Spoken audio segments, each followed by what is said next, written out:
Roosters crime time ஸ்டோரிஸில் உங்களை நான் வரவேற்கிறேன். உலகம் முழுவதும் நடக்கக்கூடிய பல்வேறு விதமான கிரைம் ரிலேட்டட் ஸ்டோரிஸ்களை நாங்கள் தொகுத்து வழங்கி வருகிறோம். இதை நீங்கள் மிகப்பெரிய அளவில் பாராட்டி ரசித்து வருகிறீர்கள். அதற்காக நன்றிகள் பல. இதைத் தொடர்ந்து எங்களுடைய புதிய சேனல் ரூஸ்டர்ஸ் கிரைம் டைம் என்பதையும் நீங்க சப்ஸ்கிரைப் செய்து அங்க வரக்கூடிய பல்வேறு விதமான கிரைம் ரிலேட்டட் செய்திகள், இது போன்ற கதைகளை கேட்டு தெரிஞ்சு கொள்ளலாம். அதையும் நீங்க சப்போர்ட் செய்வீர்கள் என்று நம்பி இன்னைக்கு உள்ள கதைக்குள் உங்களை கூட்டிச் செல்கிறேன்.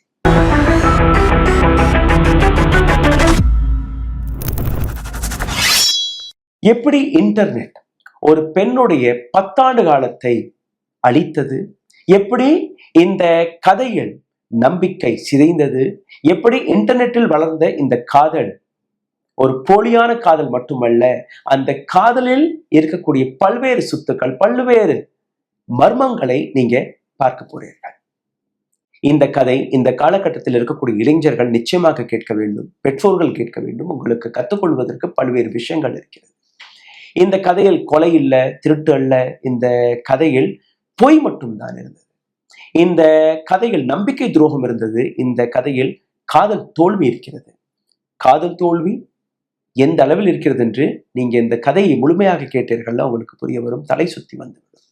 இந்த கதையை டாட்டாய்ஸ் மீடியா என்கிற நிறுவனம் 2021ஆம் ஆண்டு பாட்காஸ்ட் வழியாக வெளிவிட்டது. ஒரு மிகப்பெரிய ஹிட் ஆனதற்கு பின்பு 2024ஆம் ஆண்டு இப்போ ஸ்வீட் பாபி என்கிற பெயரில் நெட்ஃபிளிக்ஸில் ஒரு சீரீஸும் வெளிவந்திருக்கிறது. கீரத் அஸ்ஸி மற்றும் பாபியின் இந்த கதை 2009ஆம் ஆண்டு கீனியா என்கிற நாட்டிலிருந்து தொடங்குகிறது. கீனியாவில் பிறந்து வளர்ந்து வந்த இந்திய நாட்டின் சீக்கிய குடும்பத்தை சார்ந்த ஒரு பெண்மணி. இதே போன்ற பாபி ஒரு மிகப்பெரிய பணக்கார வீட்டு நபராக, பாபி லண்டனில் பிறந்து அங்கேயே வளர்ந்து வந்த ஒரு நபராக இந்த கதை தொடங்குகிறது. கீரத் அஸ்ஸியை பற்றி நீங்க தெரிஞ்சு கொண்டீர்கள்னா, ஒரு ரேடியோ ஜாக்கி, ஈவென்ட்ஸ் எல்லாம் செய்யக்கூடிய மிகவும் திறமையான ஒரு பெண்மணி, அழகான பெண்மணி. 29 வயதில் வருங்கால கணவரை பற்றின பல்வேறு கனவுகளுடன் தன்னுடைய வாழ்க்கையை நடத்தி வந்த அந்த பெண்மணி. இன்னொரு பக்கம் பாபி ஒரு பிசிஷியன், ஒரு டாக்டர், பிரபலமான குடும்பத்தை சார்ந்த நபர், பல்வேறு நபர்களுக்கு அறிமுகமான ஒரு நபர், ஹான்சன். இந்த கதை எப்படி தொடங்குறது என்று நீங்க பார்த்தீர்கள்னா, கீரத்துடைய கசின் சிஸ்டரான சிம்ரன் ஒரு நாள் ஜேஜே என்கிற ஒரு நபரை இன்ட்ரடியூஸ் செய்கிறார் ஃபேஸ்புக்கில், இந்த மாதிரி என்னுடைய பாய் ஃப்ரெண்ட் என்று. அப்போ கீரத்தும் தன்னுடைய தங்கையுடைய பாய் ஃப்ரெண்ட் என்று அவருடன் பேச ஆரம்பிக்கிறார். ஒரு நாள் ஜேஜே, எனக்கும் சிம்ரனுக்கும் ஒரு பிரச்சனை, நீங்க தான் எங்களை சேர்த்து வைக்கணும்னு பேச ஆரம்பிக்கிறார். அதற்கு பின்பு தொடர்ந்து கீரத்தும் ஜேஜேவும் பேசுகிறார்கள். திடீரென்று ஒரு நாள் ஜேஜேயுடைய மரணத்தை பற்றி சிம்ரன் வந்து பேசும்போது, அழுதுக்குன்னே பேசும்போது, என்ன ஆச்சுன்னு கேட்கும்போது, ஏதோ உடல்நிலை சரியாக இல்லை, அதனால இறந்துட்டாரு. இது அவருடைய அண்ணனுடைய ஐடி, பாபியோடைய ஐடி. ஒரு வாட்டி காண்டலன்ஸ் மெசேஜை மட்டும் நீங்க அனுப்பியிருங்க, என்னால பேசக்கூட முடியாது. தங்கைக்காக கீரத் அதையும் செய்கிறார். அதற்கு பின்பு பாபியும் ஒரு ஃபேஸ்புக்கில் ஃப்ரெண்ட்ஸ் ரிக்வெஸ்டை அனுப்பி இவங்க ஃபேஸ்புக்லேயே ஃப்ரெண்ட்ஸ் ஆகிறார்கள். டெய்லி எப்படி இருக்கீங்க, சாப்பிட்டீங்களா இல்லையா, ஆஃபீஸ்க்கு வந்துட்டீங்களா இல்லையா, இது போன்ற ஒரு கான்வர்சேஷன் ஆரம்பிக்குது. ஒரு 4 மாதங்களுக்கு பின்பு பிரிங்டான் என்கிற இடம், லண்டன்ல இருந்து ஒரு 1 மணி நேரம் தொலைவில் இருக்கக்கூடிய இந்த இடம், அங்க நடக்கக்கூடிய ஒரு பார்ட்டியில் கலந்து கொள்ள கீரத் போகிறார். கீரத்துடைய பேக்ரவுண்ட் ஈவென்ட்ஸ், ரேடியோ ஜாக்கி, ஒரு கலர்ஃபுல்லான வாழ்க்கை. அந்த பார்ட்டியில் ஒரு அழகான வாலிபரை பார்க்கிறார், ஒரு யங் ஹேண்ட்ஸம் டேஷிங் மேன், சீக்கிய நபர். அருகே போய் பார்க்கும்போது, இந்த நபருடன் தானே நான் ஃபேஸ்புக்ல பேசிட்டு இருக்கேன், ஜேஜேயோடைய அண்ணன் தானே இது. சந்தோஷத்தில் உடனடியாக அந்த நபரை போய் பார்க்கிறார். பாபி, நான் தான் கீரத், என்னோட தானே நீங்க ஃபேஸ்புக்ல பேசிட்டு இருக்கீங்க. பாபி கீரத்தை அடையாளம் கூட கண்டுபிடிக்கல. இல்ல, சாரி, நீங்க யாருன்னு எனக்கு தெரியாது. கீரத்திற்கு ஒரு வருத்தம், 4 மாதங்களாக நான் பேசிட்டு இருக்கேன், என்னைய தெரியலைன்னு சொல்லிட்டாரு. கீரத் வீட்டுக்கு வந்துட்டாரு ஒரு கோபத்துல. 2-3 நாட்கள் கழித்து கீரத்திற்கு அதே ஃபேஸ்புக்ல இருந்து ஒரு மெசேஜ் வருது, பாபி ஐடியில இருந்து. சாரி கீரத், அன்னைக்கு நீங்க என்ன பார்க்க வந்தீங்க, நான் குடிபோதையில் இருந்ததுனால சரியா உங்கள்கிட்ட பேச முடியல, ரொம்பவே வருத்தமாக இருக்கு, எப்படி பேசுறதுன்னு எனக்கு தெரியல. கீரத்தும் மன்னிச்சுட்டாரு. அரே பரவாயில்ல, அன்னைக்கு நீங்க போதையில இருந்தீங்க, எனக்கு தெரிஞ்சிருச்சு, அதனால நானும் திரும்பி வந்துட்டேன். அப்படியே இவர்களுடைய அங்கிருந்து கதை தொடங்குறது. பாபி அண்ட் கீரத் பேச்சுவார்த்தைகள் நடக்கிறாங்க. பாபி ஏற்கனவே திருமணமான நபர் தன்னுடைய மனைவியை பற்றி பல்வேறு விஷயங்களை பேசும்போது, கீரத்தும் தன்னுடைய பாய் ஃப்ரெண்ட்களை பற்றி, தன்னுடைய பழைய வாழ்க்கையை பற்றி பேசிட்டு வர்றார். கீரத் ஏற்கனவே ஒரு லாங் டேர்ம் ரிலேஷன்ஷிப்பில் அந்த நபர்கிட்ட போய் திருமணத்துக்கு கேட்கும்போது அந்த நபர் மறுப்பு தெரிவிக்கும் போது என்ன செய்யறதுனே புரியாம குழப்பத்தில் இருந்த அந்த தருணம். கீரத்திற்கு ஒரு 18 வயது இருக்கும்போது இந்த முதல் காதல் ஏற்பட்டது. 29 வயது வரை அந்த காதல் தான், ஒரே காதல் தான், ரொம்பவே சின்சியரான காதல். அதை பற்றியெல்லாம் பேசும்போது பாபியும் அட்வைஸ் எல்லாம் கொடுக்க ஆரம்பிச்சிருக்காரு. திடீர் என்று ஒரு நாள் பாபி, எனக்கும் என்னுடைய மனைவிக்கும் ஒரு பிரச்சனை, நாங்க டைவோர்ஸ் வாங்க போறோம். கீரத்திற்கு மன வருத்தம், எப்படி என்னுடைய நண்பருக்கு இப்படி நடக்கலாம், நீங்க கவலைப்படாதீங்க, நான் உங்களுடைய ஒரு தோழியா இருக்கேன், உங்களுக்கு என்ன வருத்தமாக இருந்தாலும் என்கிட்ட நீங்க பகிர்ந்துக்கலாம். அப்போ ஒரு சில இமோஷனல் டயலாக்ஸ் நடக்கிறது. ஒரு சில மாதங்களுக்கு பின்பு எனக்கும் என்னுடைய மனைவிக்கும் டைவோர்ஸ் ஆயிடுச்சு. திடீர்னு ஒரு 2-3 மாதங்கள் வரை பாபி காணாமல் போய்விடுகிறார். கீரத்தும் தன்னுடைய வாழ்க்கையில பிஸி ஆயிட்டார். ஒரு நாள் மறுபடியும் ஒரு மெசேஜ், ஹாய் கீரத், பாபி ஹியர், ரொம்ப நாள் ஆயிடுச்சு உங்கள்கிட்ட பேசல. கீரத்தும் எஸ் என்னை பார்க்குறோம்னு சொல்றீங்க, மீட்டே பண்ணலை, நீங்க எப்போ மீட் பண்றோம்? நான் நிச்சயமா உங்களை மீட் பண்றேன், ஆனா அதற்கு முன் ஒரு சந்தோஷமான செய்தி, ஒரு விஷயத்த நான் பகிரேன், அதுக்கு தான் நான் மெசேஜ் போட்டேன். ஐ காட் என்கேஜ்ட், எனக்கு நிச்சயதார்த்தம் ஆயிடுச்சு. ஒரு போட்டோ அனுப்புறாரு. இந்த பெண்ணுடைய பேர் சாஞ்சும் நானும் கூடிய சீக்கிரம் திருமணம் செய்ய போகிறோம். இந்த பக்கம் கீரத்திற்கு ஒரே சந்தோஷம், ஒரு இமோஷனல் கனெக்ட். அதாவது ஒரு நண்பர், ஃபேஸ்புக்கில் இருக்கக்கூடிய நண்பர் இப்படி என்னை மதிச்சு இப்படி பேசுகிறாரு, தன்னுடைய வருங்கால மனைவியை பற்றி பேசுகிறாரு, நான் நிச்சயமாக உங்களுடைய கல்யாணத்துக்கெல்லாம் வர்றேங்கிற விஷயத்தெல்லாம் பேசுகிறாங்க. கல்யாணத்திற்கு அந்த இன்விடேஷனும் கிடைக்குது. ஆனால் கீரத்தால் அந்த கல்யாணத்தில் கலந்து கொள்ள முடியவில்லை. இது ஒரு காரணம். அதுக்கப்புறமும் இவர்களுடைய இந்த ஃபேஸ்புக் கனெக்ட் அப்படி நடக்குது. அங்கேருந்து மெசேஜ் வர்றதோ, ஃபோட்டோஸ் எல்லாம் அனுப்புறதோ எல்லாமே நடக்குது. கிட்டத்தட்ட 1 வருடத்திற்கு பின்பு நீங்க பார்த்தீர்கள்னா மறுபடியும் பாபி, எனக்கும் சாஞ்சுக்கும் ஒரு சின்ன பிரச்சனை நடந்துட்டு இருக்கு, அப்படிதான் பேசிட்டு இருக்காங்க. திடீர்னு ஒரு நாள் சாஞ்சோடைய ஒரு ஃபேஸ்புக் போஸ்ட் வருது. இந்த ஃபேஸ்புக் போஸ்ட் கீரத் தன்னுடைய எஃப்எம் ரேடியோவில் ஒரு ப்ரோக்ராம் நடத்தும் போது அந்த போஸ்ட்டை பார்க்குறாரு. இந்த மாதிரி என்னுடைய கணவரான பாபியை 6 முறை சுட்டுட்டார்கள், அதாவது துப்பாக்கி சூடு நடந்திருக்கிறது, தன்னுடைய வாழ்க்கைக்காக போராடி கொண்டிருக்கிறார் இந்த மருத்துவமனையில். கீரத்திற்கு ஒண்ணுமே புரியல. கீரத் தன்னுடைய ஷோவை விடுறதா இல்லை இந்த நபரை பத்தி தெரிஞ்சு கொள்வதா என்கிற அந்த குழப்பத்துல எப்படியோ அந்த ஷோ முடிச்ச அடுத்த நிமிடமே சிம்ரனுக்கு போன் போட்டு, என்ன ஆச்சு பாபி தான் உனக்கு தெரியுமே, இந்த மாதிரி சுட்டுட்டாங்கன்னா அவருடைய மனைவி இந்த போஸ்ட் போட்டிருக்காங்க, என்ன நடந்துச்சு? சிம்ரனும் ஆமா உண்மைதான், இந்த மாதிரி கன் ஷாட்ல ஒரு ரொம்ப பெரிய விபத்து, ரொம்ப சீரியஸா இருக்கிறாரு, மருத்துவமனையில இருக்கிறாரு. கீனியா நாட்டுல எல்லாம் நீங்க பார்த்தீர்கள், இந்த மாதிரி வழிப்பறி, துப்பாக்கி சூடெல்லாம் ரொம்பவே சாதாரணமான விஷயம். அது மாதிரி தான் இங்க நடந்திருக்குன்னு நினைச்சிருக்காங்க. நடந்தது லண்டன்ல. தொடர்ந்து அந்த நபருடைய உடல்நிலையை பற்றி பேசிக்கொண்டிருக்கிறார் சிம்ரன் மற்றும் கீரத் 2 பேருமே. சிம்ரன் ஒவ்வொரு முறையும் கீரத் கேட்கும்போது அனைத்து டீட்டெயில்ஸுமே கொடுத்து வருகிறார். காலம் கடந்தது. இவரும் கொஞ்சம் கொஞ்சமாக குணமடைய ஆரம்பிக்கிறார். இந்த தருணத்துல நீங்க பார்த்தீங்கன்னா கீரத்திற்கும் பாபிக்கும், இந்த 2 பேருக்குமே இந்த ஃபேஸ்புக்ல சாட்ஸ் அதிகரிக்கிறது. ரொம்ப ஆழமாக ஒரு நாள் முழுவதுமே பேச ஆரம்பிக்கிறாங்க. அப்போ எனக்கும் என்னுடைய மனைவிக்கும் ஏதோ ஒரு பிரச்சனை, அந்த பெண் என்னை ஏமாற்றிட்டார் என்கிற ஒரு விஷயத்தை வைக்கிறேன், நான் உயிருடன் வாழவே எனக்கு பிடிக்கல. இந்த வார்த்தையை கேட்ட உடனே கீரத் கொடுத்த ஒரு ப்ராமிஸ், நான் இருக்கிறேன் உங்களுக்கு, நீங்க ஏன் இப்படி வருத்தப்படுறீங்க? அதுல இருந்து ஒரு ரொமான்டிக்கான வாழ்க்கை அவர்கள் 2 பேருக்குமே தொடர்கிறது. போன்ல பேச மாட்டார்கள், ஒருத்தர் பார்த்து கொள்ளவில்லை. இந்த தருணத்துல கீரத்திற்கு இன்னொரு இன்ஃபர்மேஷன், அதாவது திடீர்னு பேசிட்டு இருக்கும் போதே அவருடைய ஒரு கை செயல் இழந்து விட்டது என்று அவர் கூறுறார் பேசிட்டு இருக்கும் போது. அதுக்கப்புறம் எந்த மெசேஜும் வரல.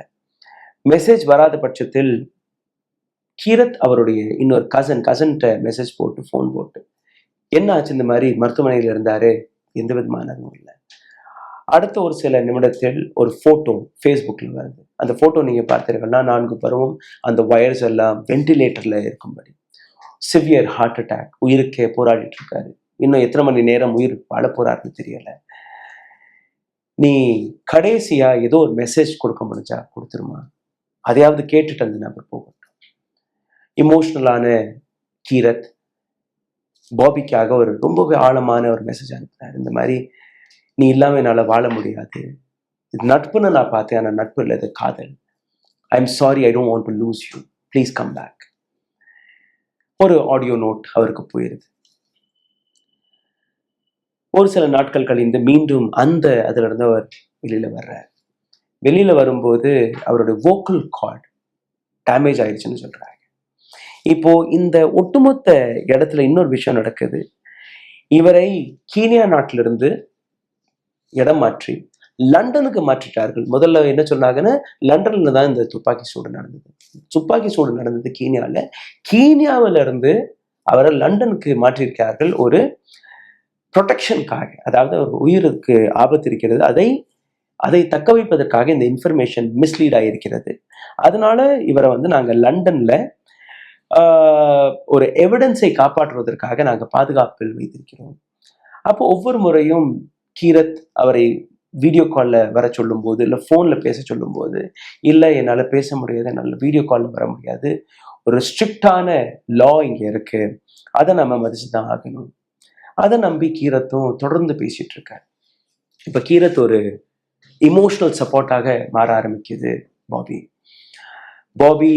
ஒரு நாள் எனக்கு ஸ்கைப் பயன்படுத்துவதற்கு அந்த அப்ரூவல் கிடைச்சிருச்சு, இதுக்கு மேலே நம்ம ஸ்கைப்பில் பேசலாம், ஃபேஸ்புக்கில் வேண்டாம், வோக்கல் கார்ட் பேச முடியாது, நீ வேணா வாய்ஸ் நோட் அனுப்பு, நான் அதற்கு பதில் கொடுக்குறேன்.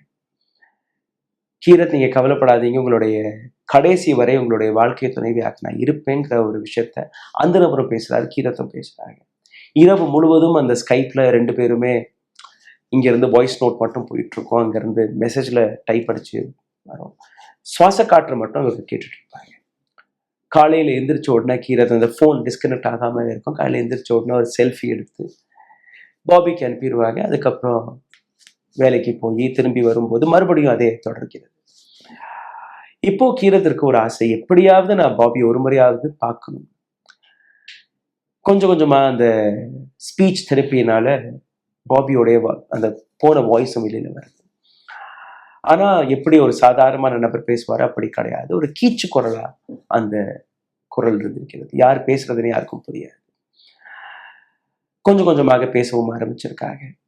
இந்த தருணத்துல கீரத் தன்னுடைய அம்மாவுடன் மற்ற ஒரு சில கசன்களுடன் இன்ட்ரோடியூஸ் செய்திருக்கிறார் பாபியை.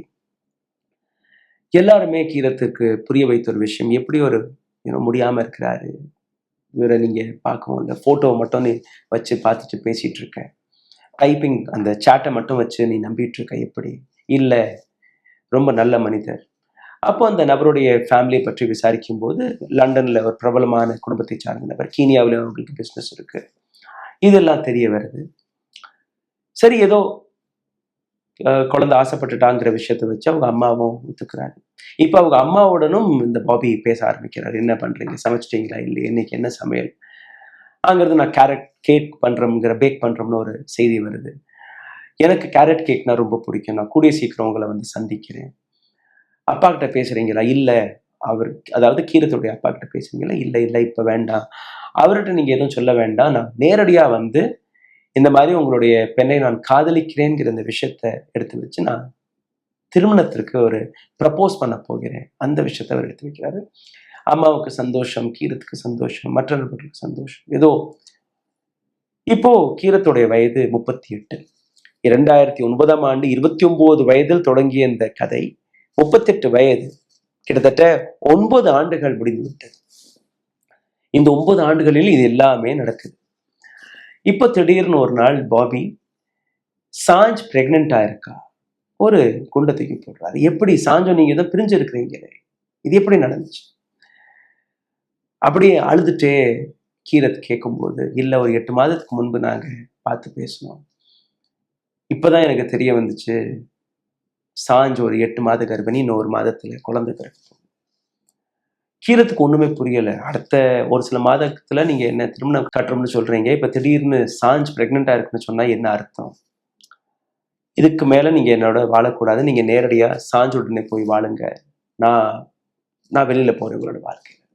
இல்ல நீ இல்லாம என்னால வாழ முடியாது. அது நடந்த ஒரு தவறு. அத நான் பார்த்துக்கிறேன். பட் நான் உனக்கிட்ட தான் வாழ ஆசைப்படுறேன். உன்னோட தான் நான் தன்னுடைய வாழ்க்கையை நடத்தணும்னு நினைக்கிறேன். அத நம்பி மறுபடியும் கீரத் பேச ஆரம்பிக்கிறேன். இப்ப வரக்கூடிய குழந்தைக்காக பேர் வைக்கிறதுல இருந்து, துணிமணி வாங்குறதுல இருந்து எல்லாமே பாபி அண்ட் கீரத் 2 பேருமே பகிர்றாங்க. ஒரு சில மாதத்துக்கு பின்பு சாஞ்சோட Facebookல போய் பார்க்கும்போது அதே மாதிரி குழந்தைக்கு என்னெல்லாம் துணிகள் இவர்கள் செலக்ட் செய்தார்களோ அந்த எல்லாமே துணி அங்க இருக்கு.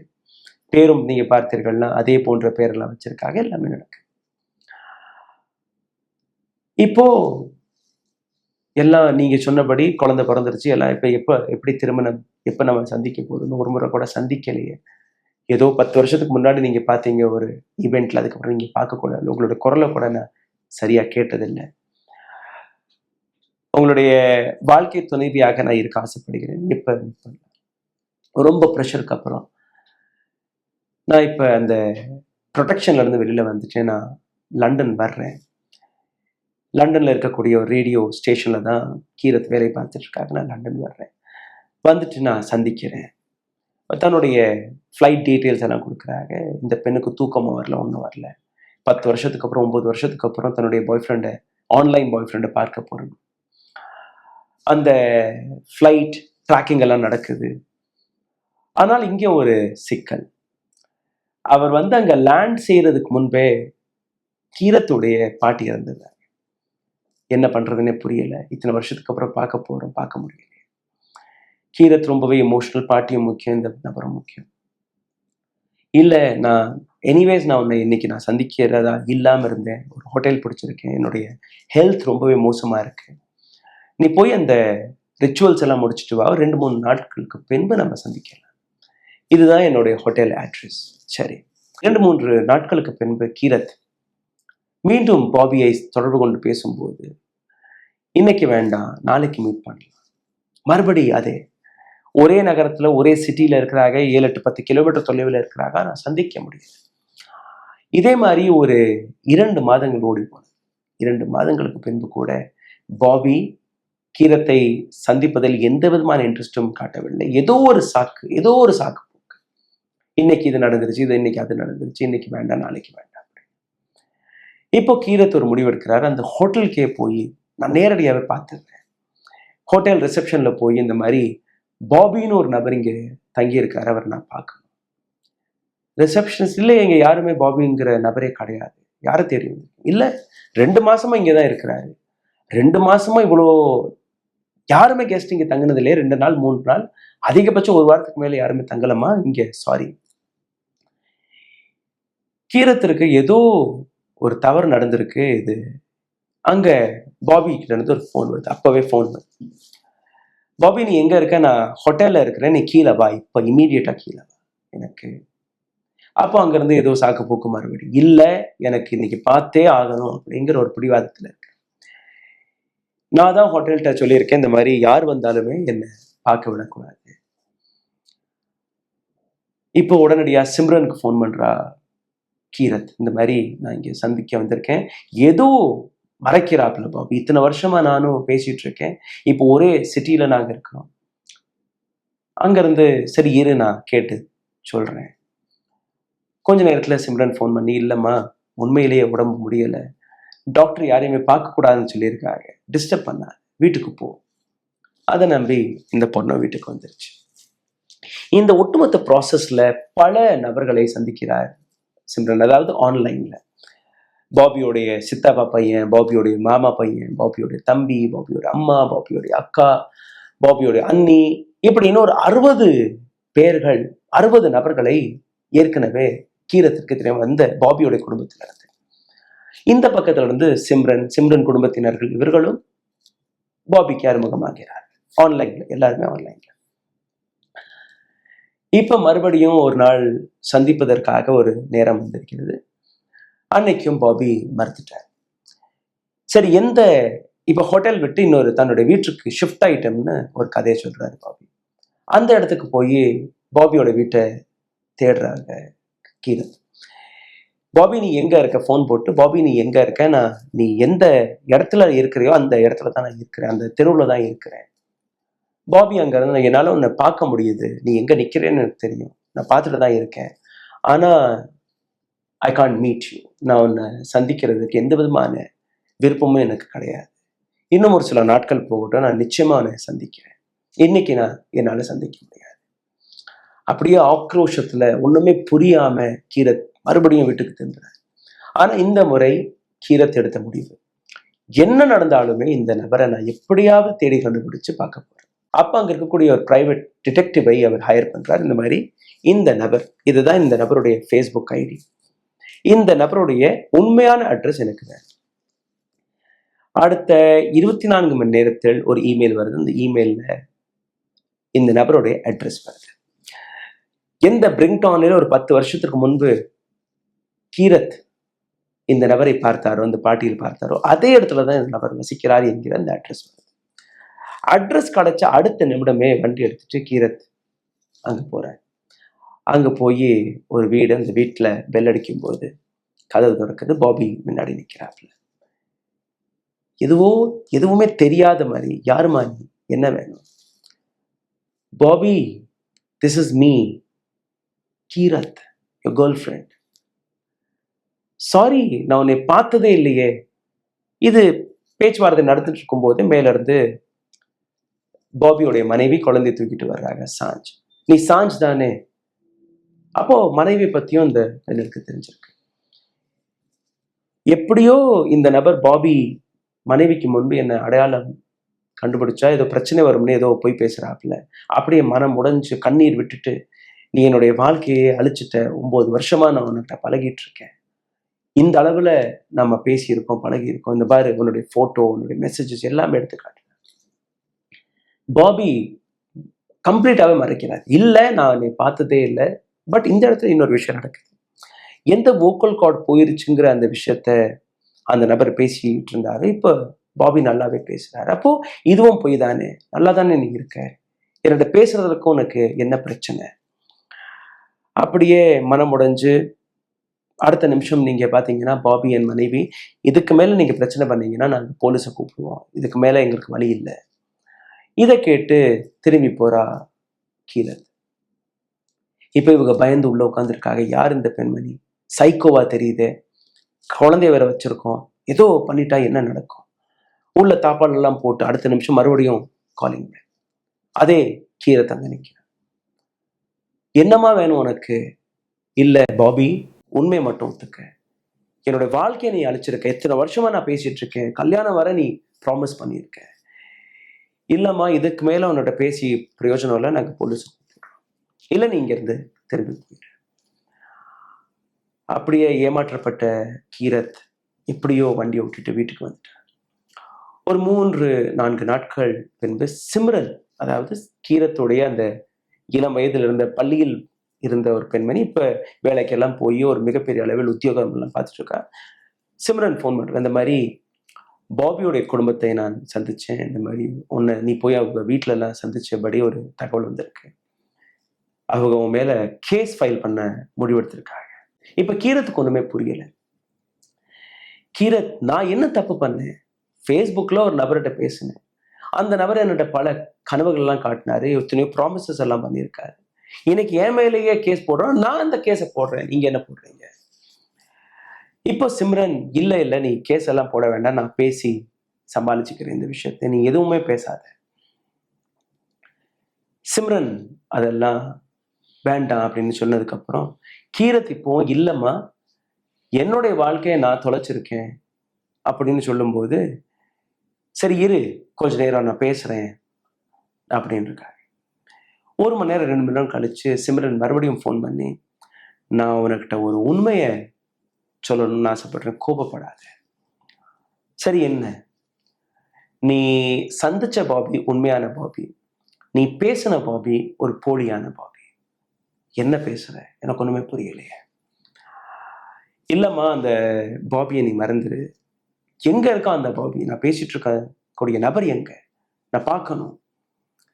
பார்க்கணும்னா அது நான் தான், சிம்ரன் தான் பாபி, நான் தான் உன்கிட்ட இத்தனை வருஷமா பேசிட்டு இருந்தேன், சேட் பண்ணிட்டு இருந்தேன். நீ ஏன் இதெல்லாம் பண்ண? ஒரே ஆக்ரோஷம், கோபம், அழுகை. நீ போய் பேசுற, என்னால் நம்பவே முடியாது. ஜேஜேவை தெரியும், அந்த நபரை தெரியும், இந்த நபரை தெரியும், 60 பேரை எனக்கு தெரியுமே, அவங்க குடும்பத்துல இருந்து தெரியும், எல்லாருமே என்கிட்ட பேசுறாங்களே, நீ ஏதோ போய் பேசுற, ஏதோ அந்த நபரை காப்பாத்துறதுக்கு நீ பண்ணிருக்க. இல்ல, எல்லாமே போய்.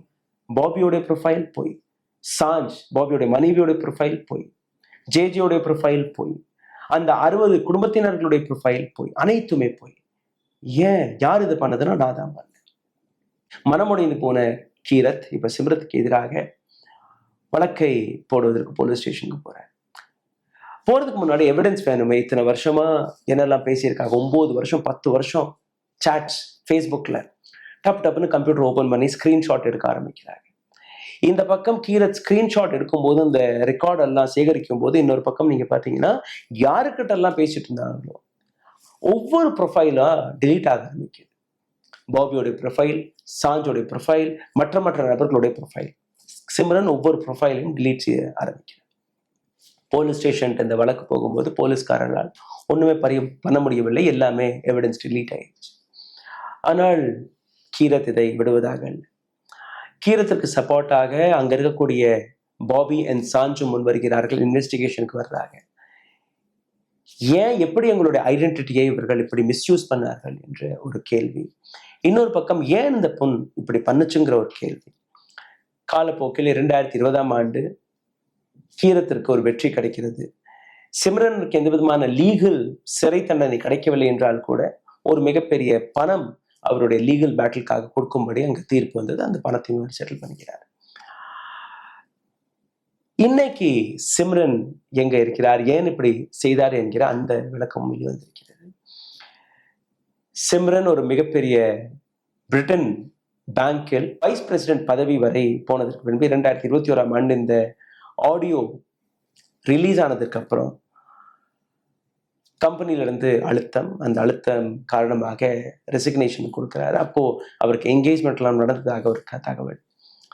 அதுக்கப்புறம் இன்னைக்கு 3 வருஷம் ஆயிடுச்சு. சிம்ரன் எங்க இருக்கிறார்னு யாருக்கும் தெரியாது.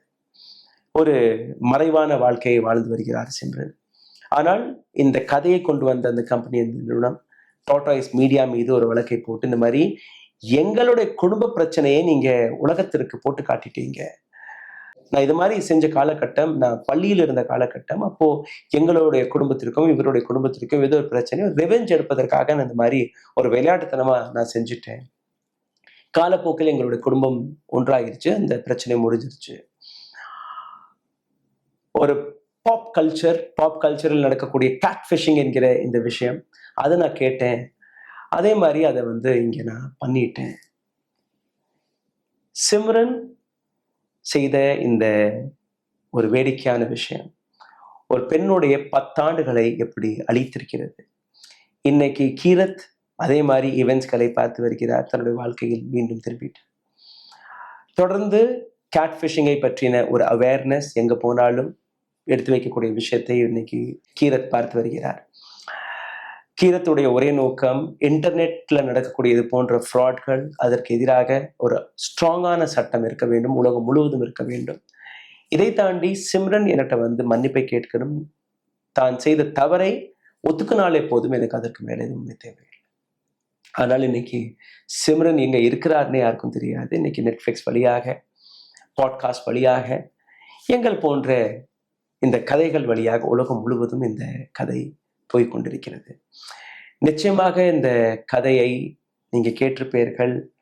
இதிலிருந்து பல விஷயங்கள் உங்களுக்கு புதிதாக தெரிய வந்திருக்கும். எப்படி ஒரு இன்டர்நெட்டில் தெரியாத நபரை நம்பி, வெறும் வார்த்தைகளை நம்பி, டெக்ஸ்டை நம்பி ஒரு பெண் தன்னுடைய 10 ஆண்டு காலத்தை, முக்கியமான தருணம் அது, திருமணம் நடந்திருக்கும், குழந்தைகள் நடந்திருக்கும், தன்னுடைய குடும்பத்தில் எங்கேயோ போயிருப்பார், தன்னுடைய வேலை வாய்ப்பை தேடி எங்கேயோ போயிருப்பார்.